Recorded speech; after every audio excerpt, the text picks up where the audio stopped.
Previously on DIRTRIM. When an army of Gordrians stormed the land that created despair and suffering to all living things. Many armies were defeated over time, but an awakening was heard through all the land that came from the deep south. 1,000 Tarian troops emerged, led by a powerful Tarian warrior, Remir. Both armies charged. Remir gathered all his strength and stood strong. The bolt strikes directly into its chest.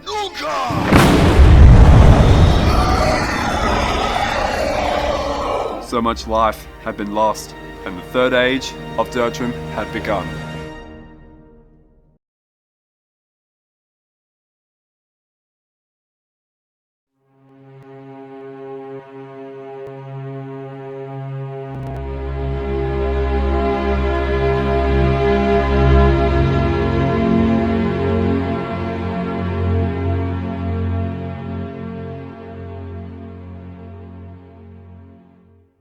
Remir's eyes slowly flickered open. His blurred vision and head throbbing made him feel sick. Only remembering the coldness he felt within and the slippery ice on his palms. He sat up without realizing he was in his bed and wearing his pale blue robes, believing he was still out there on the ice. He rubbed his eyes and his vision returned. He recognized the black wood from the ceiling in his bedchamber. His damaged black armor skillfully placed on a mannequin towards his bed, hearing the crackling sounds of wood burning in the hearth. His shelf of dusty books like they had not been touched in years. His sword on the wall of black stone. The birds chirping outside. The satisfying warmth on his chest coming through the window, and the smell of silky sheets and burning wood. He moved back onto the headboard and felt his legs to be incredibly light. Confused and concerned, he flipped the blankets over and rolled his pants up and saw pale skinny legs with dark red stains. He breathed deeply to remain calm and rolled them back down, wondering how long he had been asleep. Without effort, he lifted his legs off the bed. As his feet pressed onto the smooth stone floor, an intense ache pumped through his legs. He grabbed hold of the closest log pole and stood up. The pain intensified as he maintained posture the best he could, tightening his grip as his legs shook painfully. He gently lifted his foot and almost collapsed.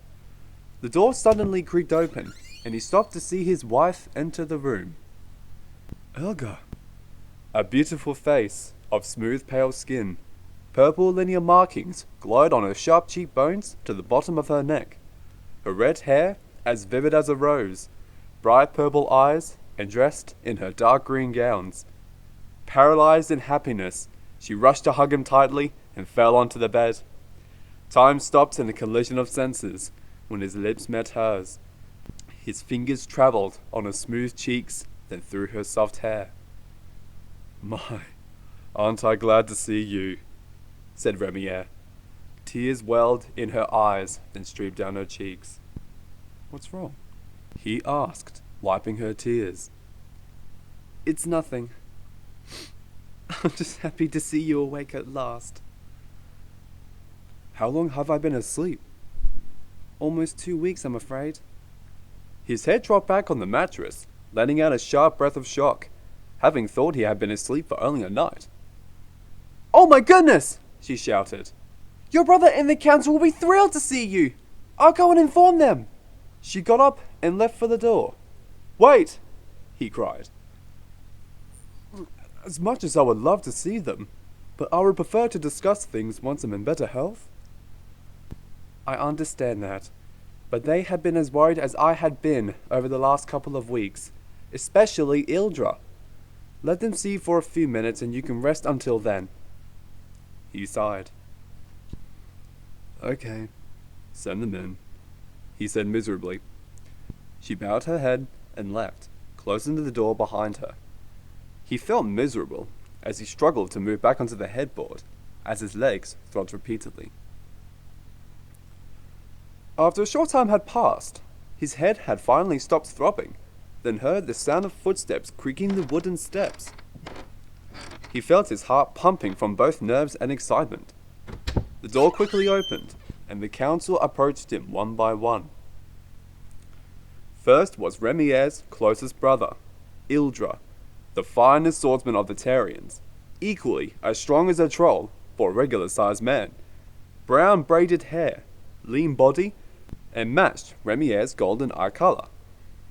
Wearing a black tunic stitched with golden threads traveling around like veins, along with red velvet trousers, black vintage boots, and his belt carrying his long blade. His position to the council was second in command, however, spends time with the women in the hot springs. Then came the heavy steps from the mighty Algarn, commander of the Tarian army. As dangerous as he appeared from his muscular body and height, dark green eyes, and his long thick black hair, he is a soft caring man who would protect those loyal to him. Dressed in hard leather brown pants, armored vintage boots, and a grey vest made of the minotaur he killed with his bare hands, using its long strands of dark fur to cover the edges as a special decoration. Every time he wore either his tunic or armor, he ripped the sleeves as they were too tight for his large bulked arms. In battle, he's vicious, aggressive, and strong as a minotaur. Most of the time he would storm his enemies as they were too afraid to attack him first. And Elga, Orthrin, and keeper of the farmers. Her mother was an Orthrin and her father was a Tarian. She is the first living being in DIRTRIM to have the blood of two different species. As beautiful and attractive as she appeared from her tight body and foxy charms, her skills in combat with the staff of a Filiere made her a deadly enemy to those who opposed. She would not hesitate to do what must be done to claim victory. Ildra pressed his head onto Remir's and chuckled as they firmly pat each other on the back. My dear brother, it's good to see you alive and well, said Ildra as he stepped back. As am I, Ildra, as am I. Well, on the other hand, not so fortunate. What do you mean? What's the matter? I don't know how it happened, but my legs are weak and I can hardly walk. Elga sits down beside him, holding his hand. Please forgive me for not warning you before you left, Remir, said Elga. When you defeated the large Gordrian, you exceeded blue fluid and forced your body to use blood cells. Your bones had almost perished. Then how come they didn't? What prevented it?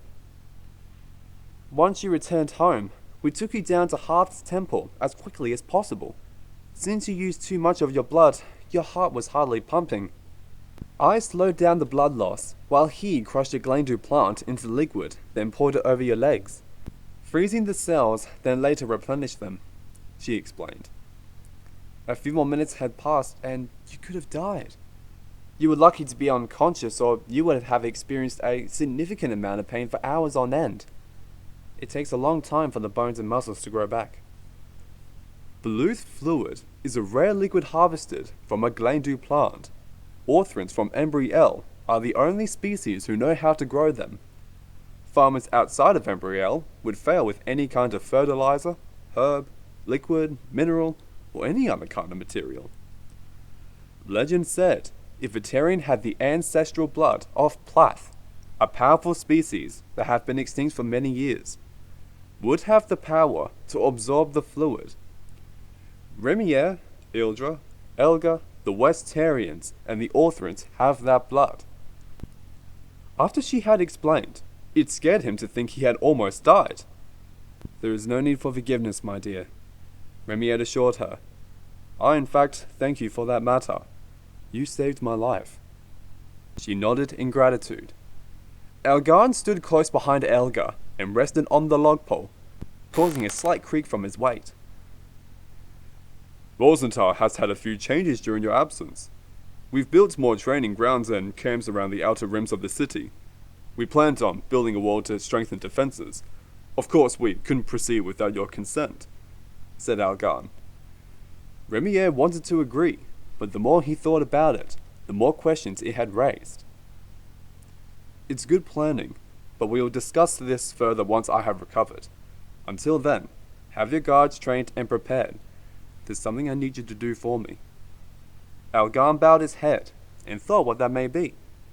Remir called out Ildra. Yes, brother, he said fast. Have you begun rebuilding our army? Yes. The blacksmiths and I have too begun reforging armor, weapons, and repairs. But troops will take longer than usual, I'm afraid. As I'm stuck in this bed for who knows how long, he has a point, he thought. In that case, Elga? Yes, she replied.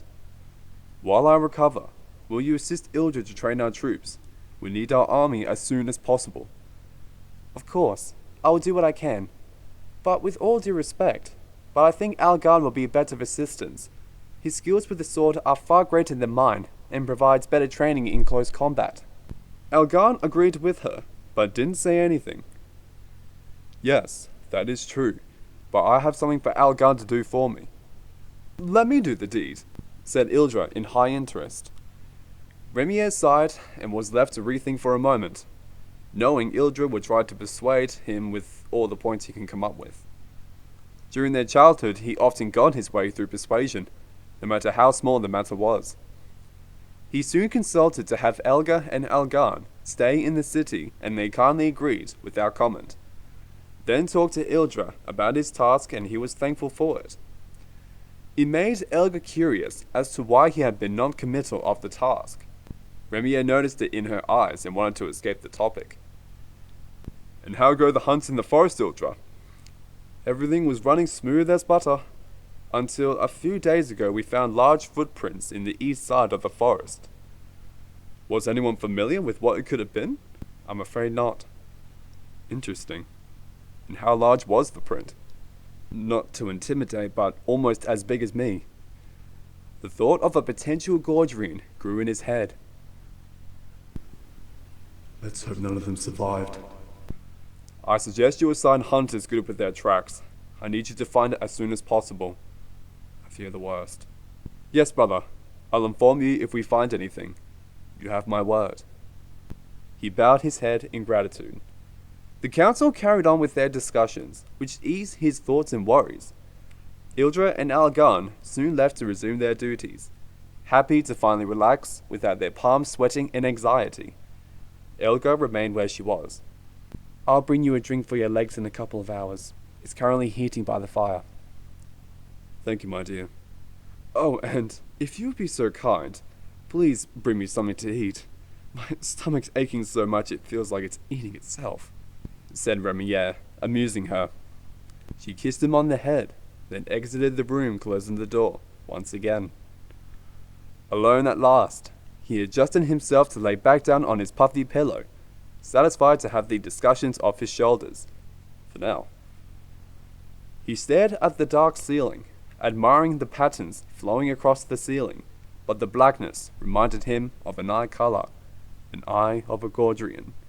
The memories of Muldra had come back, remembering the things he had to do to survive, thinking of the people he had lost, and felt grievously for them. He inhaled through his nostrils, then exhaled through his mouth, and closed his eyes as his mind slowly drifted away to sleep. 3 days later, in the peaceful night, the stars filled the night sky. The flock of Hearfins silently flew by. Tyrian guards scattered across Rosenthal, the river reflecting the glowing light of the plants, flowing past the hills, then through the sharp rocks and boulders and beyond. The blue torches softly lit parts of the city, and the 3 moons, small yet bright. Dressed in silver robes, Remir stood out the front of his house, balancing his weight on a training stick, enjoying the view and feeling the cool breeze, gazing upon the stars, wishing one day he would become a father of a healthy child. The word father, however, triggered an image of a face that he wished he could forget, bringing back horrid memories of his father, Raylo Negathan.